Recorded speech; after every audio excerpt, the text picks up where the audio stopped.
আজ 20 March PSC দুর্নীতির মঞ্চের পক্ষ থেকে একটি পিএসসি দপ্তর ঘেরাও বিক্ষোভ কর্মসূচি আয়োজন করা হয় পিএসসি ভবনের সামনে, যার স্থান মুদিয়ালি। নমস্কার, আপনারা দেখছেন দ্য লোকাল জার্নালিস্ট। আমি বিরাজ চক্রবর্তী আপনাদের সাথে।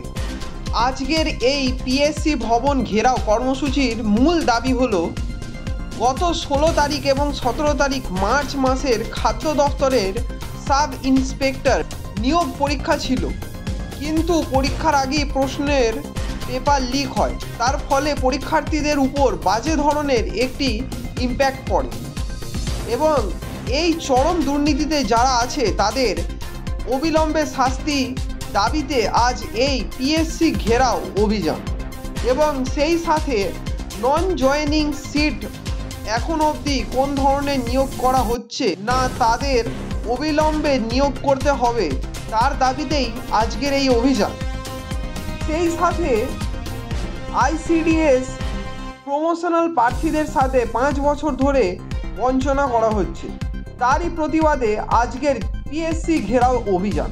কি বললেন তারা, আগে ভিডিওতে দেখে নিন পুরো রিপোর্ট।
যতবার এখানে পিএসসি পরীক্ষা নেয়, যতবার ফুড এসআই পরীক্ষা নেয়, যতবার কোনো ক্লার্কশিপ বা যে কোনো পরীক্ষার পরেই শোনা যায় যে প্রশ্ন ফাঁস। আমার কথা হচ্ছে যে প্রশ্ন ফাঁস করে কারা?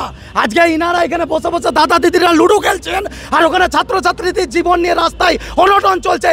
এই অবিলম্বে আমি বলতে পারি যে আজকে ফুড এসআইয়ের যে পরীক্ষা হয়েছে এই দুর্নীতির বিরুদ্ধে আমাদের পুরো পরীক্ষা ক্যান্সেল করতে হবে। আর যদি আজকে এখানে হয়তো 50টা স্টুডেন্ট 500টা স্টুডেন্ট এসছে, 2000 স্টুডেন্ট, পরবর্তীতে এর ফলাফল আরও মারাত্মক হতে চলেছে। আর এতটাই মারাত্মক হতে চলেছে ছাত্রছাত্রীরা না খেয়ে রাস্তায় নামবে, তখন ইনাদের স্থানটা হবে যে ইনারা কেন এরকম করে। আমি বলতে পারি যে আজকে এই অফিসার তরফ থেকে যদি প্রশ্ন ফাঁস না হয়, প্রশ্ন ফাঁসের বিরুদ্ধে কারো থেকে চাষিঘরের লোক তো প্রশ্ন ফাঁস করে না, তাহলে একটা যখন সিল কাটে প্রশ্নের অফিসাররাই কাটে গিয়ে, তাহলে এই অফিসাররাই এই ধরনের অফিসার দিকে জালিয়াতি যারা করবে তাদের দিকে অবিলম্বে ধরতে হবে এবং ধরে তাদের যাবজ্জীবন জেল দিতে হবে। এটা আমাদের দাবি, আমাদের দাবি চলছে। আমার নাম চিরঞ্জিত মণ্ডল, আমি একজন শিক্ষক। দীর্ঘ লড়াই সংগ্রাম করে পিএসসির কাছ থেকে পিএসসি দুর্নীতিমুক্ত মঞ্চের পক্ষ থেকে আন্দোলনের ফলে ফুড সাপ্লাইয়ের ইন্সপেক্টর পদে নোটিফিকেশন হয়েছিল। এই নোটিফিকেশনের পর দীর্ঘদিন আমরা দাবি করেছিলাম পরীক্ষা নিতে হবে। গত 16 এবং 17 মার্চ পরীক্ষা হয়েছে। দেখা যাচ্ছে যে 6টা শিফটের পরীক্ষায় সবকটায় প্রশ্ন ফাঁস হয়েছে। এই প্রশ্ন ফাঁসের বিরুদ্ধে ধারাবাহিক লড়াই আমাদের চলেছে। যে 2017 সাল থেকে যে দুর্নীতি হচ্ছে, এখনও দুর্নীতির আঁকড়া হয়েছে। নতুন চেয়ারপারসন এসছেন, সেখানেও এই দুর্নীতি চলছে। এই দুর্নীতির বিরুদ্ধে আমাদের লড়াই। যে যোগ্য চাকরি প্রার্থীরা যারা পড়াশুনো করবে তারা বঞ্চিত হবে, আর টাকা দিয়ে সাদা খাতা জমা দিয়ে চাকরি করবে, এই জিনিস চলতে পারে না। এর বিরুদ্ধে আমাদের লড়াই চলবে। পিএসসিকে অবিলম্বে ব্যবস্থা গ্রহণ করতে হবে।